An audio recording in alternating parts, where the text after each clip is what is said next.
Hello everyone. I'm gonna explain highway to Django, which means migrating from a legacy database. So my name is Efe Öge. I came here this great event from the Netherlands, and I work in a shipping solution which is called SendCloud, and I have a blog which I barely write something. Uh, Today we would like to experience some kind of mission, and imagine that you are working in a company and they ask you to write any microservice, and it's going to be very simple, and you don't need to do much of things, and you are very curious. You read a couple of things on the Hacker News, and you think that Fast API is a very nice thing, and maybe you can think that, okay, Fast API is going to fit my requirements. It's going to be so nice. It's going to be faster because it says it's Fast API, but actually it works. You did it. It's going to be just maybe one API is going to make some calls to other APIs and just do this, just do the manipulation of the data. Deploy it, happy, you mark your ticket as a completed. But actually, it's a bit fallacy of the assumption. So you think that the requirements is going to be always same, but actually requirements always change. So then you're gonna have new feature requests from your product managers. Oh, can we record these on the databases? So then, okay, Fast API doesn't have any native support for databases, so maybe you can have SQL Alchemy. Then you would like to show last created items to the stuff. Then you start to think that, okay, like maybe if I had a Django at first, I could just basically enable it with the Django admin, right? But you already decided that go with the Fast API. Now you need to write your own front end and do all things by your own.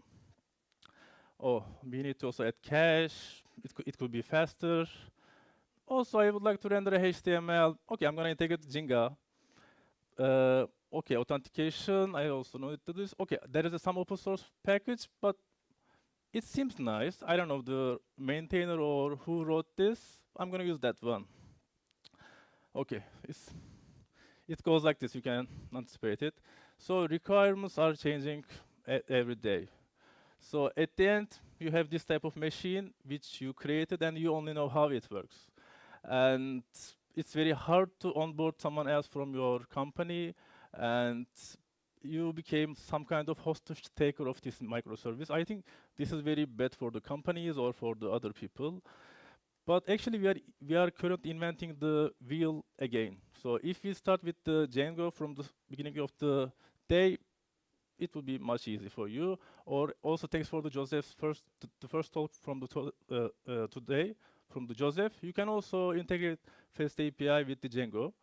But how could you make it? Like, it's very hard to do. You can maybe use the views like this, but it's a bit hard. But I think that the most important and most hard thing is the state, which is database. At first, I thought that I'm going to create a super fancy open source library which is going to read the database and create models from it. But actually, I made a research, and Django already has it too. So you can use Django. And this is a management command of, like, a bit underrated management command of Django, which is called inspectdb. And this, what does it do? It basically reads the database connected and create the models definitions and just writes to the model spy. And after that, you need to do very small things. You just need to arrange the important models to different apps. You can use start app management command to create new apps. Then you need to create migration files. But here is the trick, and this is my last minute. And you need to it creates automatically as a managed false. So you need to migrate the first migrations. Therefore, Django thinks test, they already applied the migration to the database, but they're already there. So then you can create you can modify the models in your Django models, and they're going to create new migration files, and you can easily apply them, and you can highway to Django and write Django again after getting done. And this is the end of my talk. Woo! So, Mike and Tom.